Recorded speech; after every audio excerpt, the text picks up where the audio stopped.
¿Qué tal, mis queridos alumnos? ¿Cómo están? En esta fecha vamos a trabajar de una manera diferente, así como habíamos acordado, ¿verdad?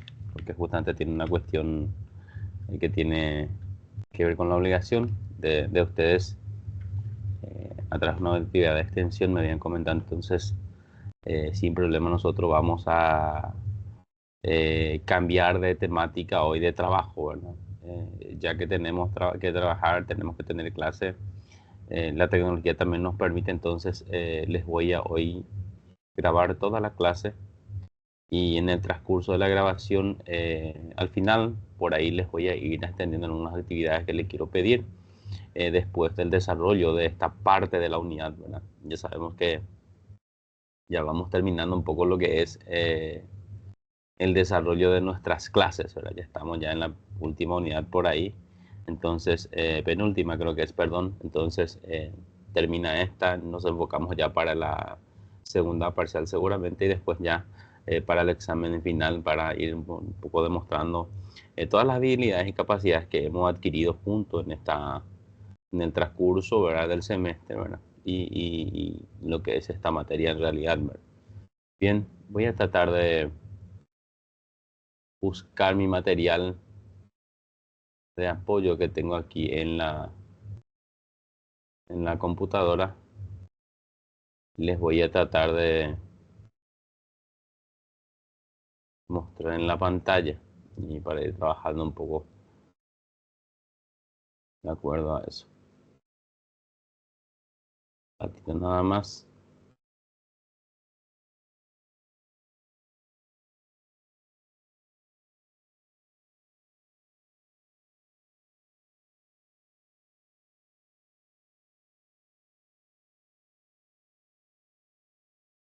tratar de compartir un ratito, un ratito, un ratito.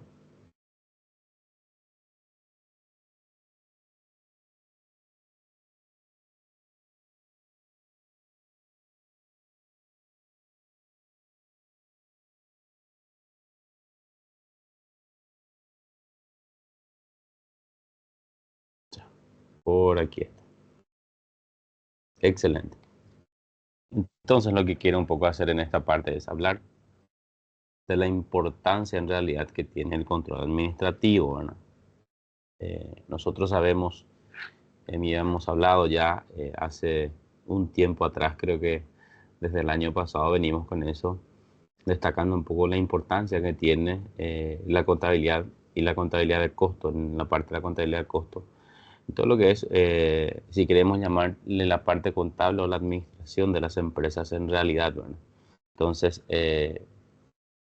esta unidad o esta parte de la unidad nos demuestra un poco más de la importancia que tiene una parte de lo que es el control administrativo. En realidad, eh, ¿para qué es lo que tanto en realidad queremos hablar de eso? Nosotros siempre decimos que buscamos la eficiencia y la eficacia dentro del ejercicio de la empresa en realidad. Entonces, pero ¿cómo es lo que vamos a ser eficaces o cómo es lo que vamos a ser eficientes en realidad? ¿Cuáles son las herramientas en realidad que tendríamos que implementar o utilizar en realidad en las empresas, ¿verdad?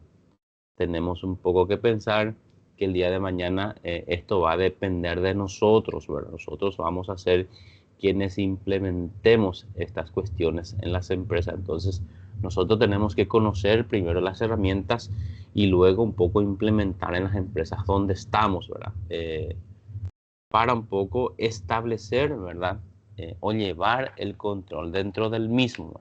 Tenemos que entender, dice, ¿verdad? Que en estos tiempos, ¿verdad? Ahí habíamos dicho en las clases anteriores también, ¿verdad?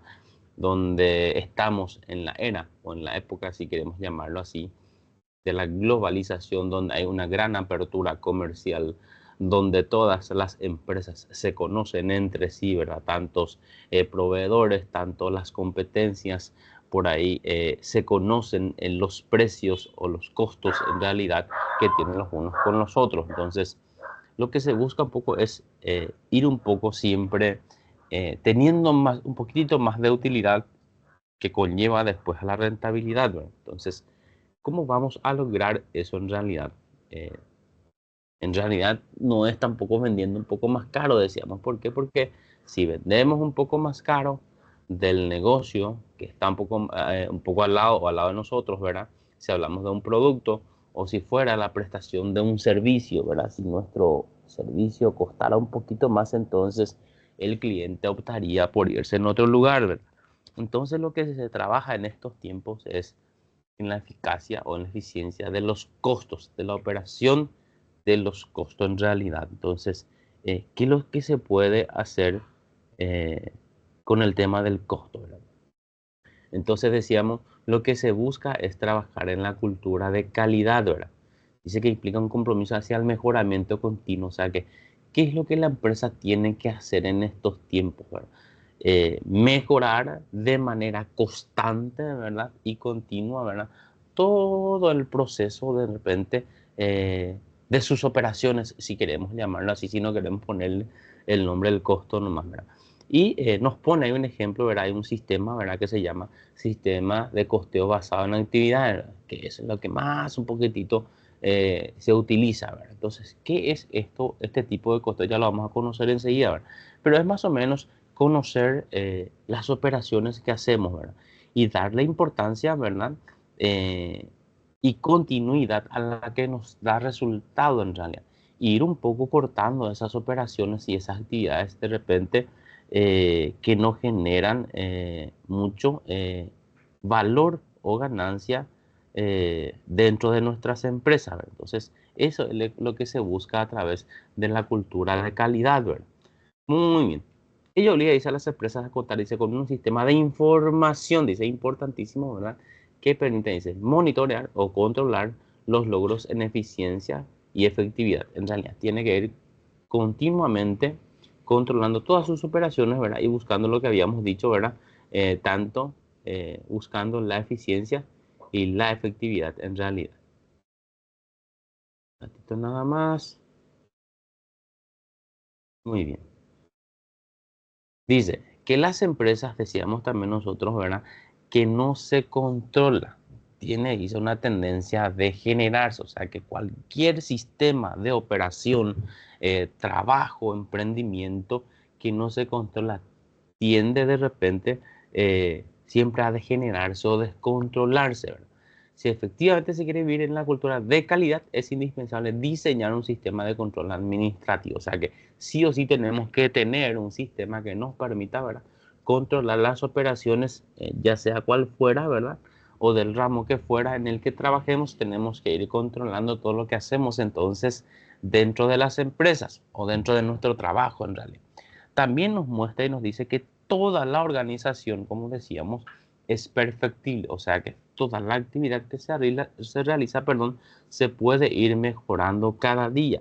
O sea, que podemos ver varias herramientas, distintas herramientas que nos permiten de repente mejorar cada tipo de trabajo, cada área de trabajo, cada forma de trabajo, como decíamos, ¿verdad? Porque desde el principio tomamos, decimos, de que las cosas de repente que no generan valor para la empresa se tienen que ir de repente sacando de nuestra actividad, porque de repente es contraproducente para nosotros, porque cada empresa cuando se constituye, la idea es generar utilidad a través de la misma.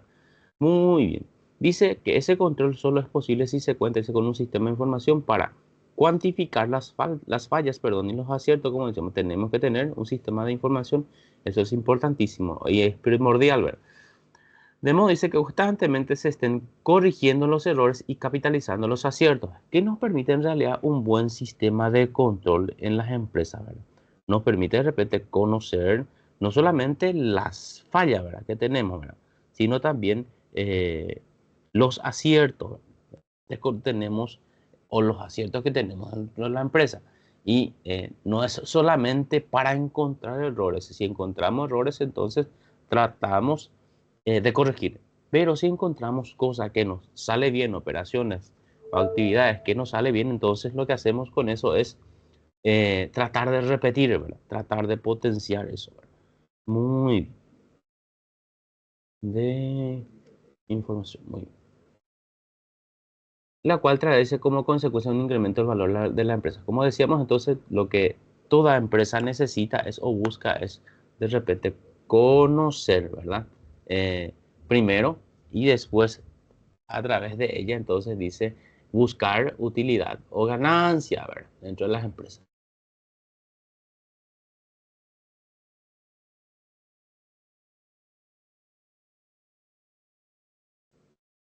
Seguimos.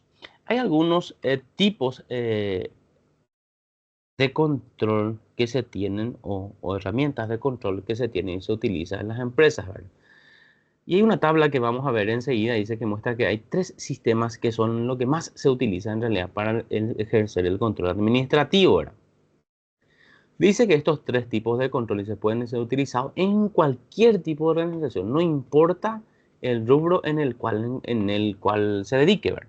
En la mayoría de los casos, dice, los contadores han empleado el sistema de control después de la acción. Nosotros de repente tendemos, ¿verdad? O tenemos esa tendencia de controlar las operaciones después de que haya pasado, ¿verdad?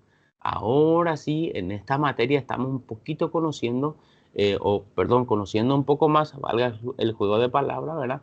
Esas operaciones o esos controles que se hacen, ¿verdad? O esas proyecciones que se hacen antes de realizar luego una actividad operativa. Entonces, hacemos a través eso de la planificación, ¿verdad? También nosotros lo conocemos como el presupuesto, ¿verdad? De repente nos trazamos metas, objetivos dentro del trabajo de la empresa y eso preparamos y después la ejecutamos y la vamos controlando en el proceso productivo, ¿verdad? Dice que nosotros acá estamos acostumbrados entonces a tomar este tipo de acciones, ¿verdad? O sea, que corregir después de que haya ocurrido una operación. Pero dice que es muy recomendable ser creativo dice, y introducir dice, en información contable el control direccional, ¿verdad? Mediante el análisis de sensibilidad, dice. Medio confuso. ¿Pero qué significa eso? Dice. Reducir así la brecha entre los resultados y los objetivos planeados, por ejemplo. En esta forma se sustituye dice, el método de control después de la acción por el método direccional. O sea, que, ¿qué es lo que es el método direccional? Como habíamos planteado al principio, ¿verdad? Más o menos establecer ciertas metas, ciertos objetivos o planificar y ir ejecutando y controlando eso de acuerdo a cómo vaya pasando, ¿verdad? Muy bien. Ya enseguida vamos a ver. Más o menos esta es la tabla del cual les venía yo hablando, ¿verdad? Ahí dice tres tipos de sistema. La primera es, dice, control, guía y dirección. La segunda se llama control selectivo. Y la tercera que se llama control después de la acción. Lo que decíamos, estamos nosotros un poquito más acostumbrados a utilizar, ¿verdad? O sea, que es la que más conocemos. ¿Qué es, dice, el sistema de control, guía y dirección? Dice que los resultados se pueden, dice, predecir y las acciones correctivas deben efectuarse antes de completar la operación. Decíamos nosotros, esto a través del presupuesto o de la planificación, nosotros podemos, a través de algunos cálculos, ¿verdad?, predecir un poquito el resultado. Y las medidas correctivas, dice, podemos, dice, efectuar antes de completar la operación, por ejemplo, o sea que durante la ejecución de la misma, ¿verdad? Y nos pone un ejemplo ahí al lado. Por ejemplo, dice, se puede hablar de un vuelo espacial, donde se planean y se aplican acciones correctivas antes del alunizaje. O sea que de repente se está yendo nuestra nave, ¿verdad? Alunizaje cuando una nave se baja, perdón, aterriza a la luna, ¿verdad? No sé por qué en la contabilidad nos pone un ejemplo como tal, pero por lo menos es de repente para conocer, ¿verdad? Durante el vuelo, dice, se van aplicando esas acciones correctivas que previamente fueron estudiadas. No se espera estudiarlas hasta que aparecen, dicen los problemas, ya que sería inoportuno llegar a ese punto para corregir el curso, perdón, de la acción. O sea, que lo que nos dice esto por ejemplo, si fuera una acción como tal, no se podría de repente esperar a que ocurra primero ese problema durante aquel viaje espacial, ¿verdad? Sino que se tendría o se tiene que estudiar mucho antes, ¿verdad? Y de repente, para conocerlo y ponerlo ya entre las posibilidades y tratar de utilizarlo allá de repente por si ocurran dentro del proceso del vuelo de aquella nave. Muy bien. El segundo se llama, dice, control selectivo. ¿Qué significa esto? Dice, consiste, dice, en la verificación de muestras, dice, de una operación específica con el fin de detectar si cumple los requisitos previstos. Y de esta manera, dice, determinar si puede continuar con el proceso en realidad. Esto más o menos ya es con la práctica. Esto ya es dentro de la acción, ¿verdad? Es como un muestreo, ¿verdad? Y nos pone un ejemplo ahí al lado, dice. Este método se encuentra, dice, el control de calidad, por ejemplo, ¿verdad? En la modalidad que emplean muchas empresas de producción masiva, por ejemplo, que producen un producto estándar de repente, un producto específico y eso saca y se utiliza, se prueba eso. Por ahí si funciona, entonces se produce en masa. Y si no funciona, entonces también se van corrigiendo dentro de ese proceso productivo mismo, ¿verdad? Y después lo que nosotros un poquito más conocemos, ¿verdad? Que es el control después de la acción, ¿verdad? Una vez que la operación ha concluido, dice, se miden los resultados y se comparan con un estándar previamente establecido, ¿verdad? Acá también se tenía, por ejemplo, dice, un estándar, por lo menos había números y había cálculos de cómo tendría que salir, ¿verdad? También un presupuesto podemos tomarlo como tal. Pero después, recién cuando termina todo, se mide y se compara si salió como se especulaba, ¿verdad? En este caso, no se toman medidas correctivas, ¿verdad? En el proceso, solamente después de haber terminado, perdón, la operación que estábamos haciendo.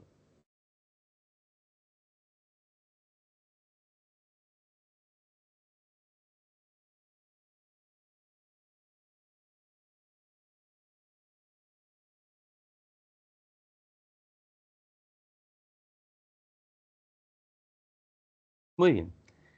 Objetivos del control administrativo. Decíamos nosotros, que es el título de esta parte de la unidad, es el objetivo del control administrativo, ¿verdad? En realidad nosotros, ¿para qué establecemos controles administrativos en los procesos de operaciones de la empresa? En realidad, ¿verdad? Decíamos nosotros, para buscar la eficiencia dentro de las operaciones, ¿verdad? Dice que las organizaciones, dice, contribuye al logro, perdón, de los siguientes objetivos: diagnosticar, comunicar y motivar. A continuación vamos a tratar de explicar cada una, dice. La de diagnosticar, dice, es una herramienta que durante la actuación o toma de decisiones de la administración se permite descubrir áreas, problemas o áreas de aciertos para corregir, dice, una situación o capitalizar un acierto.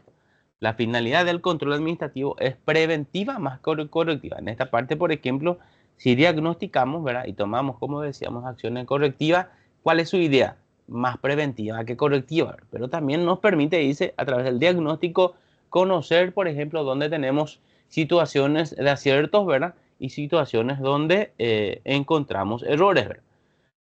Por ejemplo, dice, para mostrar este objetivo, dice, consideremos la situación de una persona que goza actualmente de salud aparente. Por tanto, dice, no solicita atención médica. O sea que aparentemente no sufre ninguna enfermedad, se le ve bien, ¿verdad? Solicitaría, dice, ayuda cuando advirtiera, perdón, síntomas obvios de enfermedad. Pero puede ser, dice, que cuando vaya a ver al médico sea demasiado tarde también, ¿verdad? El hecho de no sentir dolor, dice, no siempre es sinónimo de salud. Dice, hace un análisis total y si detecta algún padecimiento, se está a tiempo de curarse, por ejemplo. Si se hace un análisis a tiempo, ¿verdad? O sea que antes de que sea muy tarde, ¿verdad? O sea que de que empeore o surja un efecto muy dramático la enfermedad, ¿verdad? Si no se hubiera hecho el análisis total, dice, no se habría encontrado a tiempo la enfermedad. Cuando se descubriera, sería demasiado tarde. Así como en el campo de la salud se hace hincapié, dice, en la utilización de la medicina preventiva, dice, el control administrativo también está básicamente orientado a la prevención de situaciones críticas. O sea que la idea es de repente conocer antes de que sea demasiado tarde, ¿verdad? Qué operaciones, qué actividades no está generando valor dentro de la empresa, ¿verdad? Y tratar de tomar medidas correctivas antes de que sea demasiado tarde o antes de que sea muy perjudicial para la empresa donde estamos, dice. La segunda, eh, la segunda dice que es la comunicación, dice. Otro objetivo, o sea que, perdón, el segundo objetivo dice que es la comunicación, dice.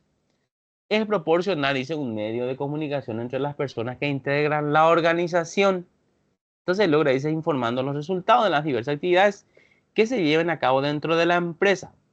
También es un medio para que el subordinado conozca las pautas que servirán de guía y de base para que su jefe evalúe periódicamente su actuación. Muy importante en este punto, por ejemplo, ¿verdad?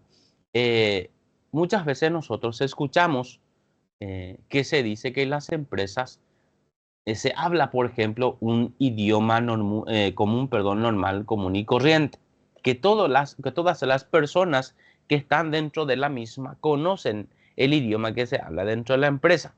¿Qué significa esto en realidad? Que todos conocen cuál es el objetivo de esa entidad, ¿verdad?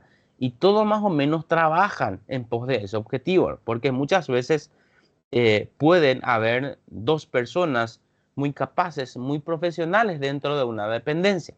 Pero si no entienden el lenguaje que utiliza uno o lo que quiere comunicarle a la otra persona, es muy difícil de repente que se entienda. Y todas estas cuestiones que nosotros decimos que por lo menos no se entiende, esto no salió bien, esta parte salió mal, siempre va, perdón, en detrimento de la empresa. Por eso decíamos al principio, se busca siempre la eficacia y la eficiencia. Si no se trabaja de tal manera, entonces es muy difícil que la empresa sea eficiente, ¿verdad?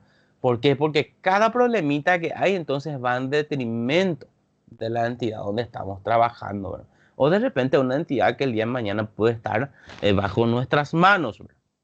Un buen sistema de control administrativo debe estar orientado a detectar lo que cada ejecutivo debería coordinar en relación con las actividades bajo su control.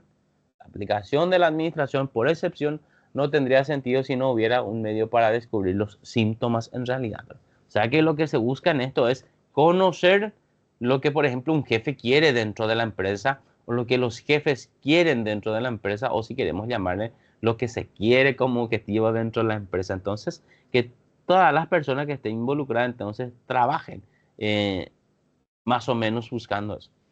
Y el tercero, en cuanto al control administrativo, está la motivación, ¿verdad? El ser humano necesita ser, dice, siempre, siempre, siempre estimulado. Eso siempre hablamos dentro de las clases también, ¿verdad? Requiere de incentivos para que contribuya al logro de los objetivos de la compañía, por ejemplo.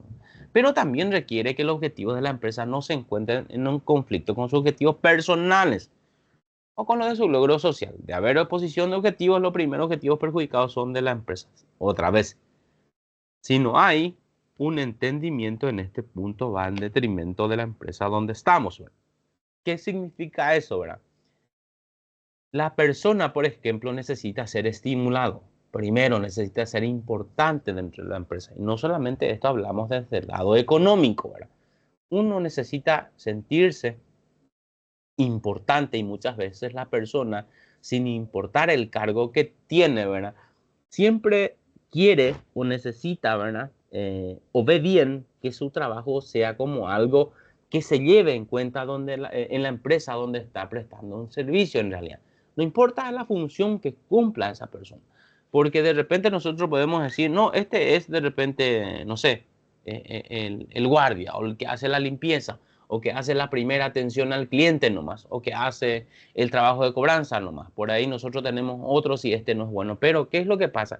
Si esa persona tiene un conflicto de objetivo con nosotros o con la empresa donde estamos, o vamos a ponernos en el papel de una empresa donde estamos a cargo y si no cumple eh, su trabajo como tendría que ser, o si no trabaja al 100%, entonces siempre va en detrimento de la empresa donde estamos. También dice que todo cambio que la empresa propone siempre genera resistencia. Eso tenemos que llevar en cualquier lugar y también nosotros podemos ponernos dentro de un ejemplo como tal, ¿verdad? Eh, por más que ese cambio, ¿verdad? Muchas veces va a ser muy útil para la entidad y si nosotros formamos parte de ella, siempre pareciera que nos va a dificultar un poco difícil. Siempre nosotros somos, la persona somos por naturaleza un poco resistentes al cambio, ¿verdad? Pareciera que siempre nos va a quedar mal, ¿verdad? Inclusive a veces antes de analizar las ventajas y desventajas del cambio, por el solo hecho de ser algo desconocido, ¿verdad? De esta actitud surge la necesidad de ser, dice, muy cautelosos al implantar cambios o modificaciones, anticipándose a través del conocimiento del elemento humano para que se compruebe la conveniencia de dichos cambios. Es necesario, actuar, dice, con suma prudencia y discreción, en especial si se trata de algún cambio relacionado con la medición de la actuación del personal, es decir, dirigido a ejercer control administrativo, como en el caso de los costos estándar, de los presupuestos y la contabilidad por área de responsabilidad también, que después también vamos a hablar, ¿verdad? El tema del cambio, por ejemplo, cuando vamos a establecer un cambio de horario de cierto grupo de funcionarios, ¿verdad? Entonces, de repente muchas veces puede que sea contraproducente para la entidad donde estamos también. Entonces, tenemos que tomar siempre con mucha cautela cuando se trata del factor humano, ¿verdad? Porque el factor humano es la más importante dentro de la empresa, en cualquier empresa donde estamos, ¿verdad? Y aquellas personas en las cuales nos incluimos nosotros en ese paquete, si queremos llamar así, tiene sentimientos, tiene pareceres, tiene objeciones, tiene opiniones, tiene sugerencias muchas veces y tiene también manera de hacer el tema del trabajo. Y por ahí, si no trabaja al 100% y si no produce al 100%, siempre es contraproducente para la entidad donde estamos trabajando. Muy bien, vamos a hablar también un poquitito de las etapas para diseñar un sistema de control administrativo. Diseñar, voy a anotar acá.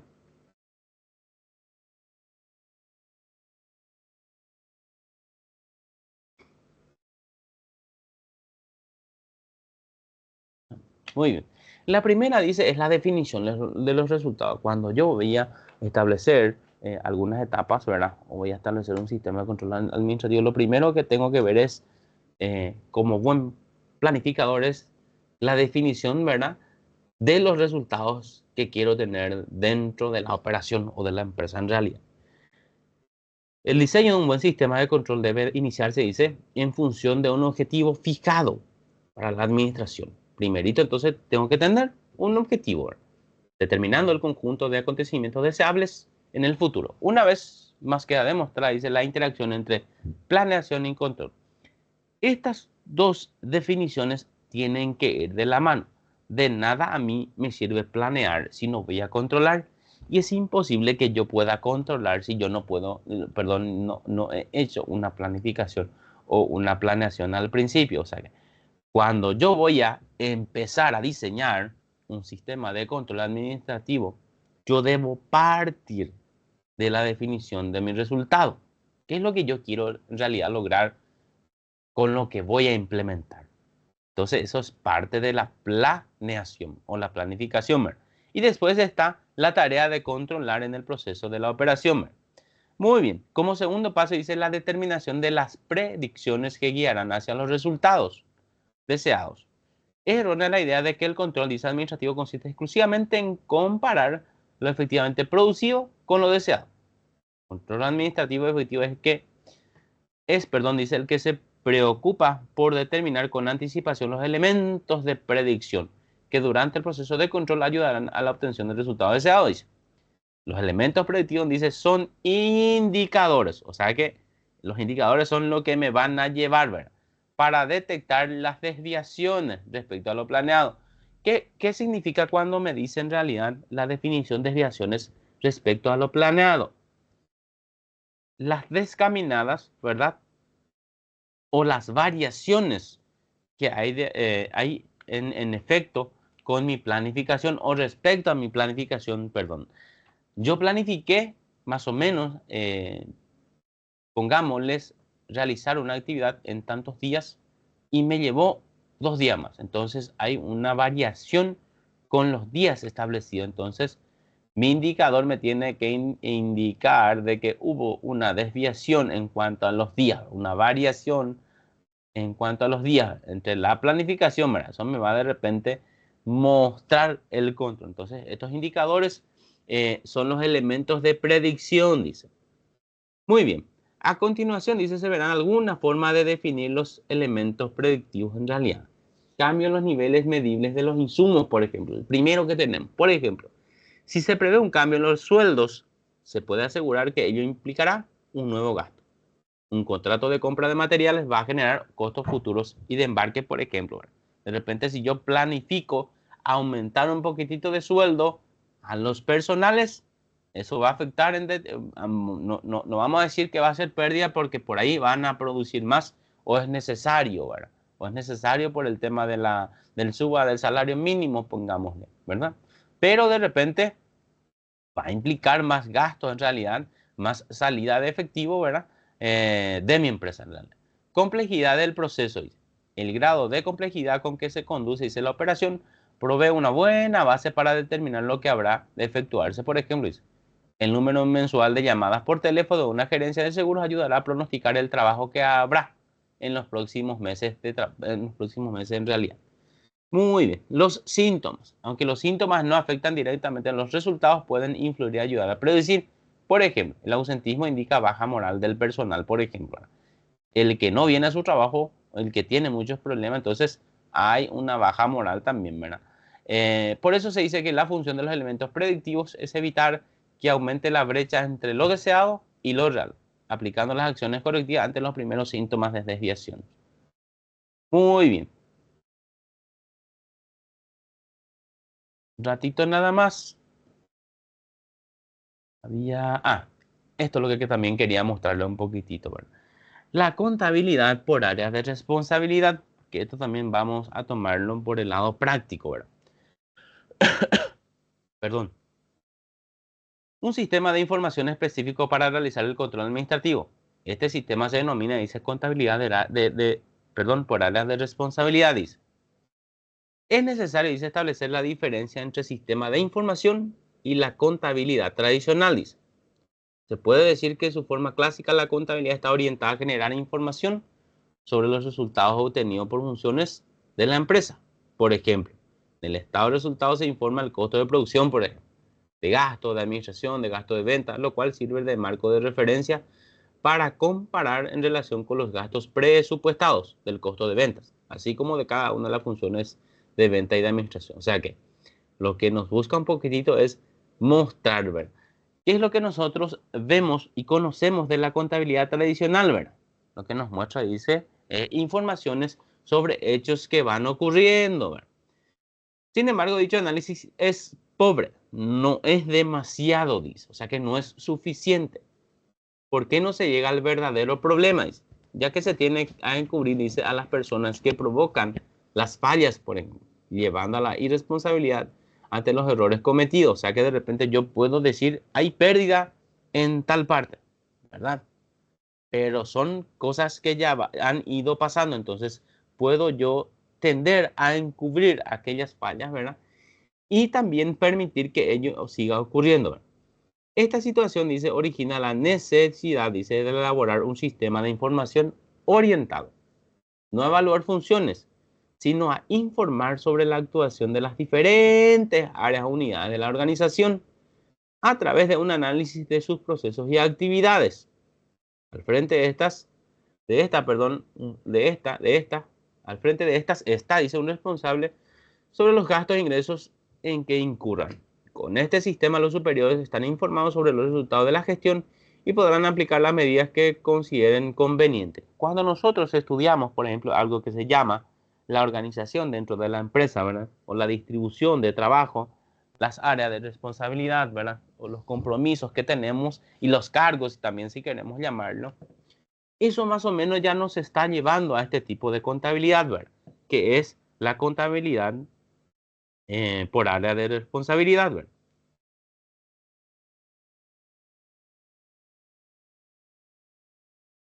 ¿Y qué es la que busca esto en realidad? Este tipo de contabilidad, ¿verdad? Dice encontrar, ¿verdad? Eh, los responsables de cada grupo de trabajo, si queremos llamarlo así, de cada sector de trabajo, y no precisamente controlando la función de los mismos de repente, sino de repente mostrar qué es lo que está ocurriendo en ese lugar y qué es lo que falta en ese lugar a través de los números. Por otro lado, dice la administración, dice, debe tener un apoyo para aplicar la administración por excepción a fin de lograr mayor eficiencia y efectividad de los recursos que se manejan. Decíamos entonces por la contabilidad por área de responsabilidad, ¿no? Se distribuyen los trabajos en áreas de responsabilidad, en distintos sectores, si queremos llamarlos así, para que de repente pueda haber un responsable por dicho sector, ¿verdad? Entonces, si hay un problema ahí, entonces sabemos a quién acudir, ¿verdad? Y a quién reclamar. Y si hay un acierto también ahí, entonces podemos también nosotros premiar ese tipo de acierto y tratar de que eso se emule, ¿verdad? Ese tipo de trabajo se vaya haciendo o se vaya replicando. Las áreas o centros de responsabilidad que se puedan generar en una organización son muy diversos, tipo y número, o sea que puede haber varios. Por ejemplo, a niveles altos, una división o dirección de alguna función puede ser un área de responsabilidad. A niveles bajos, un taller de mantenimiento o un grupo tecnológico de producción que se dedica a fabricar determinadas piezas para un producto. También puede ser un área de centro de responsabilidad. El número de áreas de responsabilidad depende de la estructura de la compañía. Habrá tantas áreas de responsabilidad como sea necesario para mantener un buen sistema de control administrativo. Lo que se hace en las empresas entonces cuando se divide el trabajo, entonces, ¿qué es en realidad? Para tratar de controlar mejor, ¿verdad? Para eso es lo que se divide el trabajo en las empresas grandes, ¿verdad? Porque de repente una persona no puede hacer todo el trabajo, no puede controlar todo, ¿verdad? No puede organizar todo. Por eso es lo que se van dividiendo en varios sectores en realidad. Y lo que dice es que puede ser muy variado. O sea que de acuerdo a al tipo de empresa, ¿verdad? Al tamaño de la empresa, esto es abierto. Puede dividirse en varias maneras. Puede tener varios sectores o áreas de responsabilidad.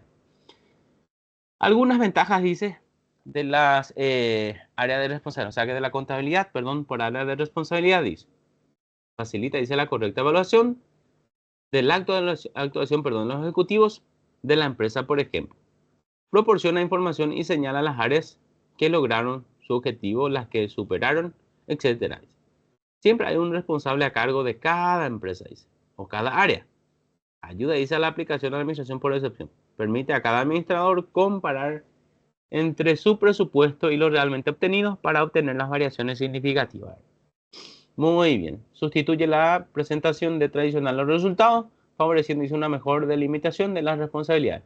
Motiva a utilizar la administración por objetivo o por resultados, ya que separa el objetivo principal de las empresas en subobjetivos destinados a cada área. O sea que lo que se busca siempre es con esto, es que hay un objetivo general para la empresa, por ejemplo, director general, gerente general, y esto, por ejemplo, tiene su proyecto y eso se vuelve a subdividir otra vez en varias partes, en varios sectores. Entonces, de acuerdo a la responsabilidad que tiene, ¿verdad? O a la capacidad que tiene, por ejemplo, porque yo no de repente no le puedo pedir a unas personas, vamos a suponer, del sector de logística, que me haga, por ejemplo, la proyección o la planificación de la ganancia o de la pérdida que vamos a tener para el año que viene, por ejemplo, el siguiente. No se puede eso, porque no van a tener la capacidad para tal, ¿verdad? No van a tener la preparación para tal, ¿verdad?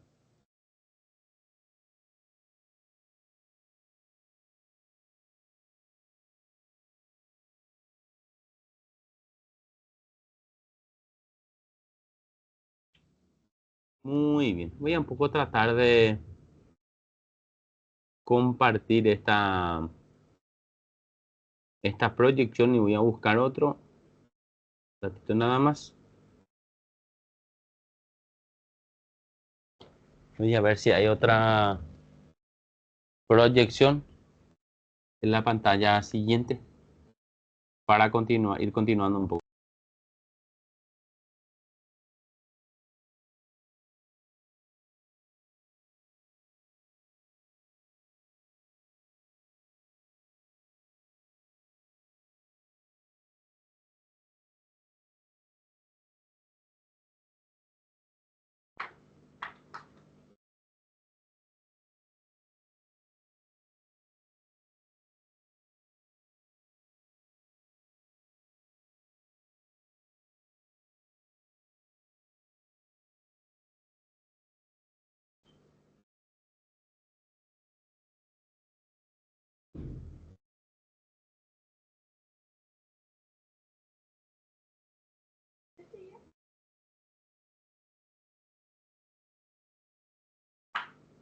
Bueno, esta es la que quería mostrar. Vamos a ver. Ahí está. Me llevó otra vez esto. La tecnología. Muy bien. Entonces, para seguir un poco hablando eh, de la contabilidad por área de responsabilidad, ¿verdad? Vamos a ver si esta proyección nos lleva unos pequeños ejemplitos, por ejemplo, para ir terminando.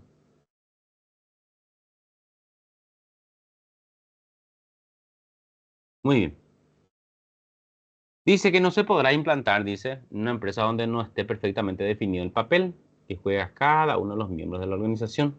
Pero ello es necesario que esté perfectamente delimitada la autoridad y responsabilidad de cada uno, de manera que nunca ocurra una situación en la cual nadie es responsable, por ejemplo. Puede, por ejemplo, pasar en las empresas, o muchas veces nosotros conocemos que hay entidades donde pasa una cosa y no hay personas responsables de la misma, ¿verdad? Entonces, tiene que haber cierta delimitación, cierta división, ¿verdad?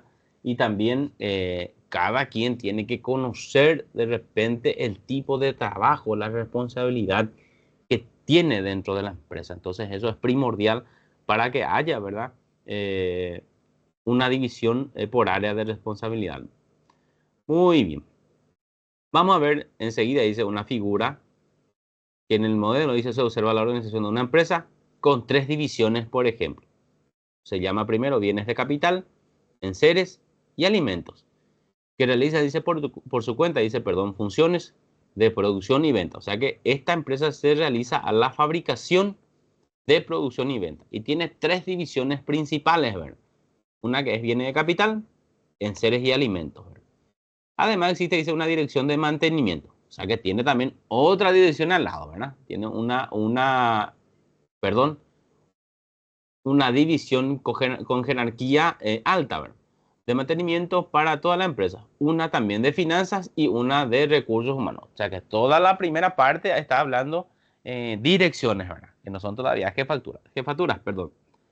En el tercer nivel dice, hay personas responsables también de ciertos departamentos. Por ejemplo, dice, finanzas. Y dentro de finanzas dice, existen el tesorero y el contralor. En recursos humanos dice, ¿quién está en recursos humanos? El gerente del departamento de desarrollo organizacional y el de reclutamiento y selección de personal. O sea que hay varias personas encargadas otra vez dentro del departamento, ¿verdad? De recursos humanos. En la división dice de bienes y capital, el jefe del taller. 1, 2, de ensamble, el director de mercadotecnia, ¿verdad? Y el director administrativo de la división. O sea que hay varios lugares, aparte de las direcciones generales, que tienen de repente jefaturas, ¿verdad? Después va viendo otra vez otros niveles de trabajo, por ejemplo, cuando esto es más o menos para ir mostrando después en un ejemplo lo que es la división por área de responsabilidad. O sea que cuando hay personas encargadas dentro de las áreas, ¿verdad? Eso es lo que queremos llegar un poquitito. Y finalmente para hablar después de la división de trabajo, ¿verdad? Perdón. En el cuarto nivel dice, en producción dice existe un responsable de grupo tecnológico que forma parte del taller 1, que es otra vez parte de la división de bienes de capital. Como se puede apreciar, dice el organigrama expresa, dice la función que cada empleado cumple en la organización. Sin embargo, además de dicho organigrama, es necesaria, dice, la existencia de un manual donde se aclaren las funciones. Esto ustedes ya conocen, ya lo hablaron en otras materias. La importancia, por ejemplo, no solamente, ¿verdad?, de un organigrama, sino por lo menos un manual de funciones, ¿verdad? Donde de repente yo puedo decir, ah, yo estoy dentro de este cargo, o sea que este cargo es mío, ¿verdad? Pero de repente yo no sé cuáles son mis deberes y mis obligaciones dentro de las empresas, ¿verdad? Y eso, por ejemplo, tienen las empresas en sus manuales de funciones, ¿verdad? Desde el director general hasta el encargado del grupo tecnológico del taller 1 de la división de bienes de capital. Ligada, dice, a la necesidad que se tiene de contar con una organización clara y concreta, está la obligación de determinar quién ha de ser el encargado o responsable de cada una de las unidades o áreas de responsabilidad, que serán, dice, evaluadas dentro del sistema. Un sistema de control se justifica en tanto sirve a las personas para su mejoramiento y desarrollo dentro de la empresa. Dice. Y a esta dice para diagnosticar fallas y aciertos, como habíamos dicho al principio, no solamente para detectar las fallas, sino también para ir detectando los aciertos y tratar de capitalizar aquello, ¿verdad? Corrigiendo las fallas, ¿verdad? Y capitalizando, dice, los aciertos. En coordinación, dice, con cada uno de los responsables, actividad que sería imposible sin personas a cargo de las funciones. O sea que Primero tiene que tener nombres, representantes, perdón, tiene que tener un manual de funciones donde indica la actividad que tiene que cumplir cada tal, ¿verdad? Y a quienes se reporta en realidad. Y después tenemos que tener un buen sistema de control también. Eso es lo que buscamos, ¿verdad? Para ir corrigiendo los aciertos, ¿verdad? Y capitalizando corrigiendo los errores. Sepan disculparme, ¿verdad? Y capitalizando los aciertos que tenemos.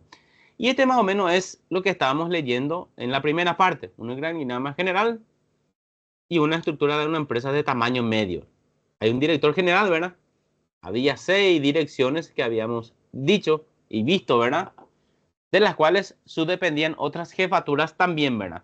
Y las cuales otra vez tenían, por ejemplo, el taller 1, ¿verdad? El taller 1 tenía varios, vamos a ponerle, estas son divisiones de trabajo, ¿verdad? No es una persona trabajando nomás, sino una persona y vamos a suponer que dentro de esta dependencia hay otra vez varias personas trabajando en ella, ¿verdad? O sea que todo esto más o menos dice que es una empresa de tamaño medio, ¿verdad?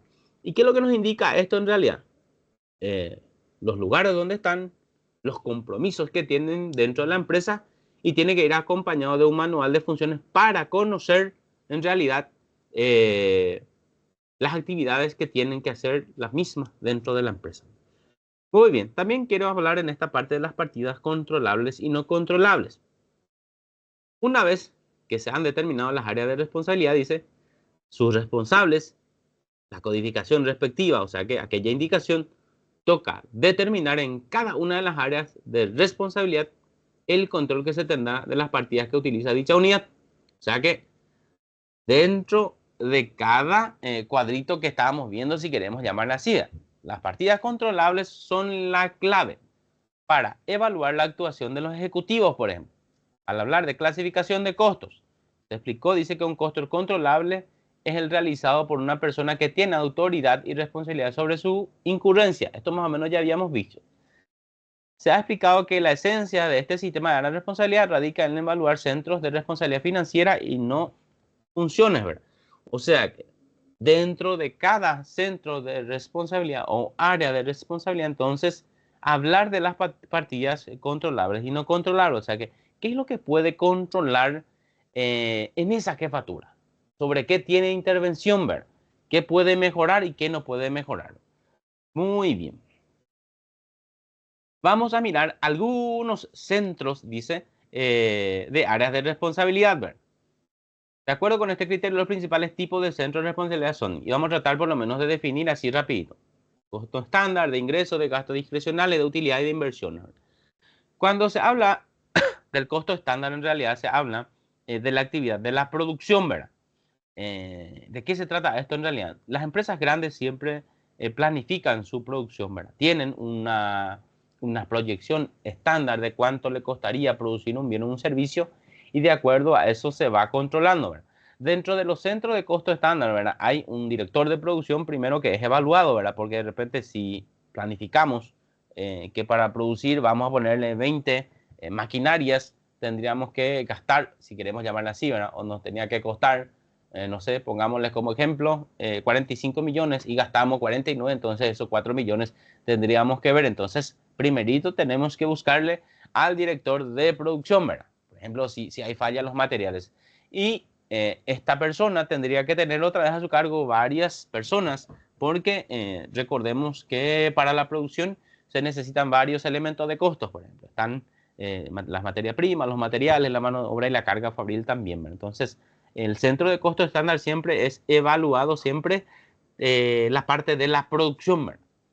Muy bien.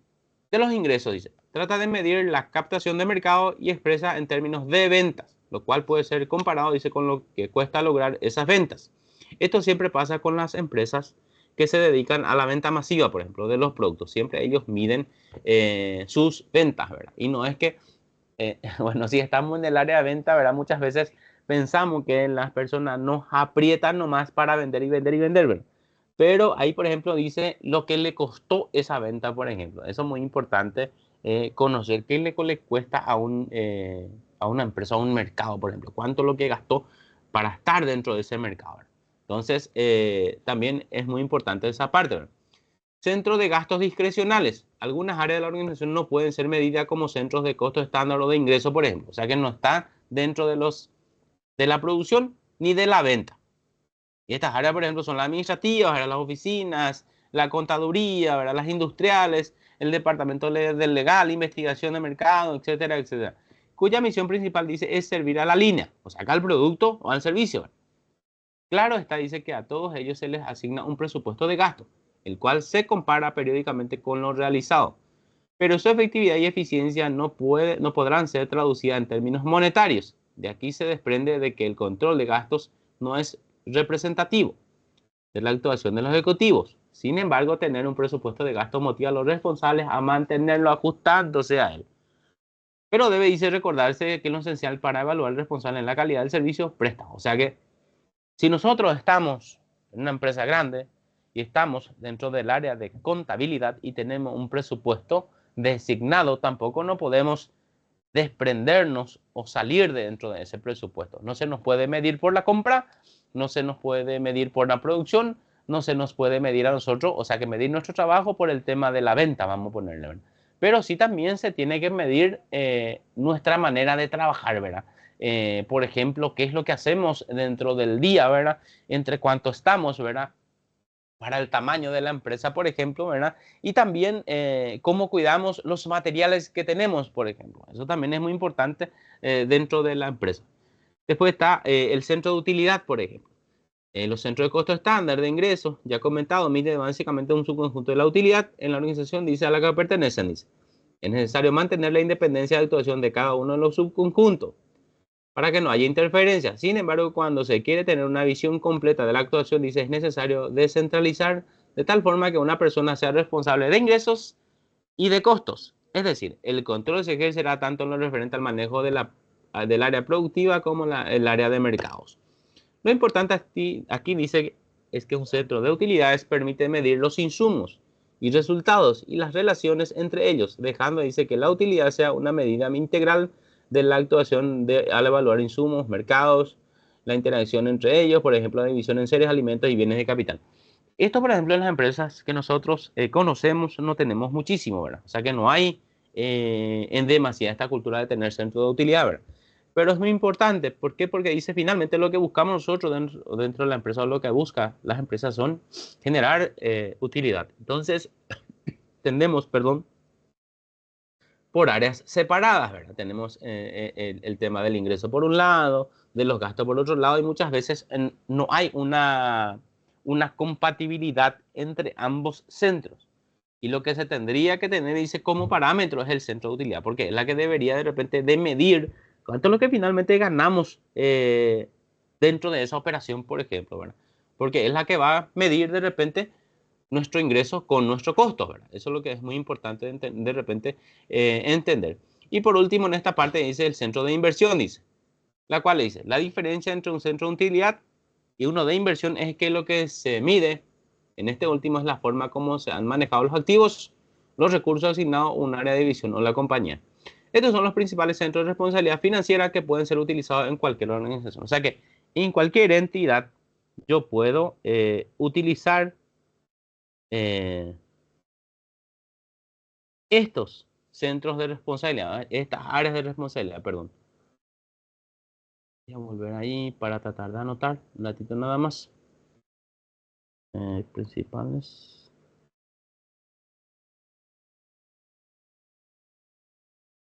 Centro de responsabilidad. Muy bien. Para tratar de manejar un poco la operatividad de la empresa. Excelente. Voy a tratar de compartir esta parte. Voy a prender otra vez mi cámara para tratar de dejarle un trabajo que se desprende a través de esta grabación, ¿verdad? Y para que ustedes de repente puedan completar una vez que tengan disponible su tiempo, ¿verdad?